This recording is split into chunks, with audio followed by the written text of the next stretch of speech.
Welcome to N के India study. दोस्तों, आप सभी का ढेर सारा कमेंट और प्यार देखने के लिए मैं तहे दिल से स्वागत करता हूं।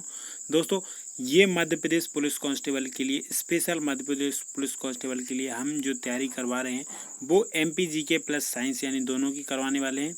तो MPGK और साइंस के लिए तो ये वीडियो आपको मिल जाएगी। और मैंने पुराने पेपर लिए हैं क्योंकि जो भी एग्ज़ाम पैटर्न होता है, जो पेपर बनाते हैं वो पुराने पेपरों के आधार पर ही पेपर बनाते हैं। तो आपको पुराना पेपर देखना तथा उनका रिवीजन करना अति महत्वपूर्ण है। तो चलिए दोस्तों, ढेर सारा कमेंट आने के बाद मैंने यदि आप पुलिस कांस्टेबल की तैयारी कर रहे हैं तो आपके लिए ये दोनों वीडियो बेहद इंपॉर्टेंट है, तो आप इन्हें देखना बिल्कुल ना भूलें। चलिए दोस्तों, हम फिलहाल क्लास स्टार्ट कर लेते हैं। बातें तो ऐसा है कि होती रहेंगी, और जितने भी भाई बहन हैं उनके यदि कोई दोस्त तैयारी कर रहे हैं MP पुलिस कांस्टेबल की तो उन्हें भी प्लीज़ शेयर कर दिए, तो उनकी भी थोड़ी सी हेल्प हो जाएगी। चलिए दोस्तों, जैसा कि आप देख पा रहे हो कि मैंने ये 19 अगस्त 2017 के जो फर्स्ट शिफ्ट है यानी कि 9 बजे वाली है उसके पेपर लिए हैं, जो कि जीके, भूगोल, हिस्ट्री, ये सब कुछ है और करंट अफेयर साथ में। तो चलिए दोस्तों, डिस्कस करते चलेंगे वन बाई वन। तो ये मानव अधिकार दिवस कब मनाया जाता है, ये पूछा है क्वेश्चन में। तो मानव अधिकार दिवस 10 दिसंबर 1994 में ये कानून बनाया गया था कि 10 दिसंबर को मानव अधिकार दिवस मनाया जाएगा, यानी कि मानव के कोई अधिकार होंगे तो अधिकार दिवस मनाया जाएगा। चलिए दोस्तों, नेक्स्ट क्वेश्चन, विदिशा किस नदी के तट पर स्थित है? तो मैं ये आंसर आप सब देख पा रहे हैं कि ये विदिशा जो है वो बेतवा नदी के किनारे है। तो बेतवा नदी को मध्य प्रदेश की गंगा के रूप में भी माना जाता है, तो ये भी पॉइंट आप एक याद रखिए। चलिए, इतिहास के अनुसार किसने ग्वालियर की स्थापना की? तो ये बेहद इंपॉर्टेंट है, और ये क्वेश्चन जो ऐसे हैं कि ये रिपीट होते रहते हैं, क्योंकि क्वेश्चन कहाँ से आएंगे तो क्वेश्चन यहाँ से रिपीट होते रहते हैं। तो जो निर्माण करवाया था तो वो सूरज सेन ने करवाया था, जो सूरज सेन थे वहाँ के राजा, तो उन्हें इतिहास के अनुसार ग्वालियर का स्थापना कराई थी। चलिए दोस्तों, तीसरा, प्रधानमंत्री श्री नरेंद्र मोदी जी की जीवनी मोदी एक तारे का अतुल्य उदय के लेखक कौन है? तो ये जो मोदी जी के जो जीवनी बनाई गई है उनके जो मोदी एक तारे के अतुल्य उदय के लेखक हैं, तो वो कौन है? तो वो एक पत्रकार है। मैं आपको एक हिंट देता हूँ, वो एक पत्रकार है। तो वो जो है वो तरुण विजय जी हैं। तरुण विजय हैं, जो एक भारत देश के पत्रकार हैं। तो ये बेहद इंपॉर्टेंट बात है, क्योंकि ऐसे भी क्वेश्चन आ जाते हैं कि इनका प्रोफेशन क्या है। तो ये तरुण विजय जी हैं वो एक पत्रकार हैं। यानी हिंदुस्तान एरोनॉटिक्स जो लिमिटेड का मुख्यालय कहाँ है? तो ये मुख्यालय पूछा है। तो इसमें क्या होता है कि जो एयरफोर्स है, यानी एयरफोर्स हुआ, एयर यानी हवाई यंत्र बनाने, मतलब जितने भी हवाई टाइप के होते हैं, यानी हवाई की जो ब्लेडें या उनके पेंटिंग और कोई अलग अलग पार्ट बनाए जाते हैं, तो ये इनका जो मुख्यालय है वो बेंगलोर में इनका मुख्यालय है। चलिए दोस्तों, नेक्स्ट क्वेश्चन। दोस्तों, ये वीडियो है जो एक टाइप का रिवीजन टाइप का हो जाएगा आपका।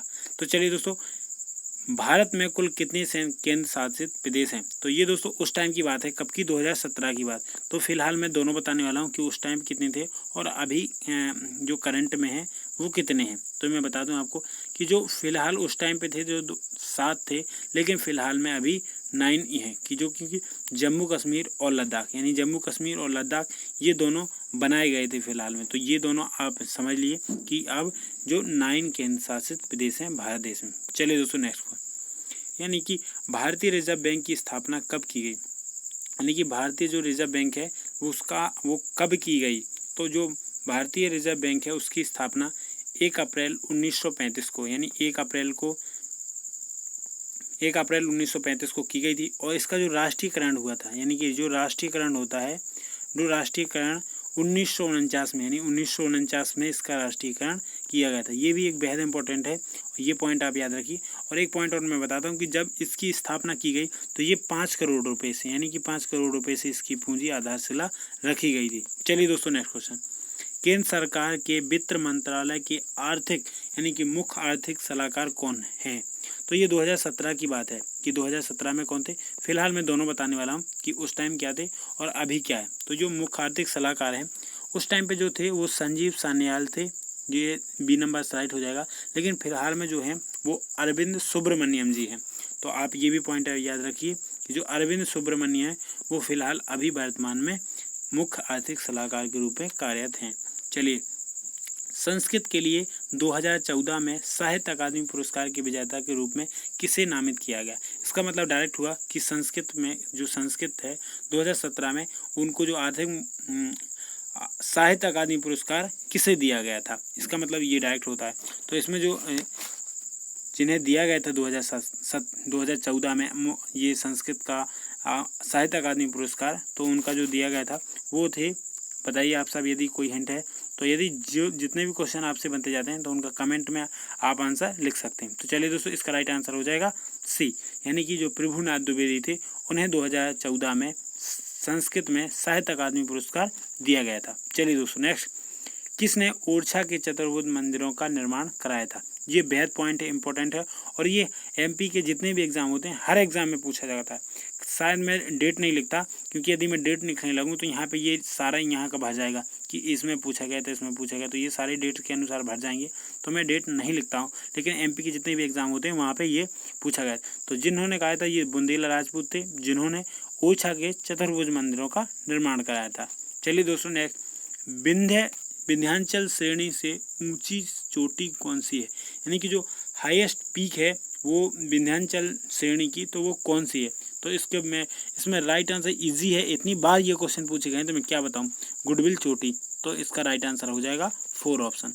चलिए दोस्तों, भारतीय सेना के प्रमुख कौन है। तो ये तो सभी को पता है कि भारतीय सेना के प्रमुख जनरल बिपिन रावत जी हैं। चलिए दोस्तों नेक्स्ट लिखा है, केंद्रीय पर्यावरण वन एवं जलवायु परिवर्तन मंत्रालय में क्लाइमेट स्मार्ट विलेज प्रोजेक्ट में मध्य प्रदेश के कितने गांव शामिल हैं। तो इतना इजी है, बहुत इजी है। बताइए आप सब, कोई हिंट है तो आपके लिए। तो जो विलेज हैं, जो स्मार्ट विलेज प्रोजेक्ट के तहत थे, तो मध्य प्रदेश के कितने गाँव थे शामिल थे, तो ये 60 जिले शामिल थे। चलिए दोस्तों नेक्स्ट, भारत की परमाणु सक्षम मिसाइल अग्नि भी का 2016 में कहाँ परीक्षण किया गया था। तो ये जो परीक्षण किया गया था जो अब्दुल कलाम द्वीप पर, यानी कि जो उड़ीसा में जो अब्दुल कलाम द्वीप है, तो वहाँ पे इसका परीक्षण किया गया था। तो इसका राइट आंसर हो जाएगा सी। चलिए दोस्तों नेक्स्ट, लिखा है कि राष्ट्रीय प्रतीक पर निम्न में से कौन से शब्द अंकित हैं। ये बहुत इजी है, तो ये सभी को पता है कि जो राष्ट्रीय प्रतीक है, यानी कि राष्ट्रीय प्रतीक क्या है, अशोक चिन्ह। जो अशोक चिन्ह है, तो उस पर जो प्रतीक पे जो लिखा है, जो अंकित है, तो वो शब्द क्या अंकित हैं। तो ये सभी को पता है कि वो सत्यमेव जयते, यानी कि सत्यमेव जयते। और एक पॉइंट और देखिए, जो तिरंगा झंडा है, तो उसमें जो बीच में चक्र है, तो उसमें कितनी तिल्लियाँ हैं, तो ये भी आपसे पूछा जाता है। तो ये आप याद रखिए, ये 24 उसमें तिल्लियाँ हैं, जो कि दिन और रात का प्रतीक है। चलिए दोस्तों, लिखा है विभाजन परिषद के अध्यक्ष कौन थे। तो जब विभाजन हुआ था, तो विभाजन परिषद के अध्यक्ष कौन थे, तो लॉर्ड माउंटबेटन। तो ये जो विभाजन परिषद के अध्यक्ष थे। लिखा है सुशासन दिवस भारत के पूर्व प्रधानमंत्री खालिस्तान के जन्म दिवस पर आयोजित किया जाता है, यानी कि जो सुशासन दिवस है वो कौन से प्रधानमंत्री थे जिनके जन्मदिन पर आयोजित किया जाता है। तो वो हम सबके चहीते और प्यारे अटल बिहारी वाजपेयी जी थे। चलिए दोस्तों नेक्स्ट, लिखा है कि दिबांग वन्य जीव अभ्यारण्य भारत के किस राज्य में स्थित है। तो ये बहुत इजी है, तो ये दोस्तों इसका राइट आंसर हो जाएगा अरुणाचल प्रदेश राष्ट्रीय जो अभ्यारण्य है वहाँ पे।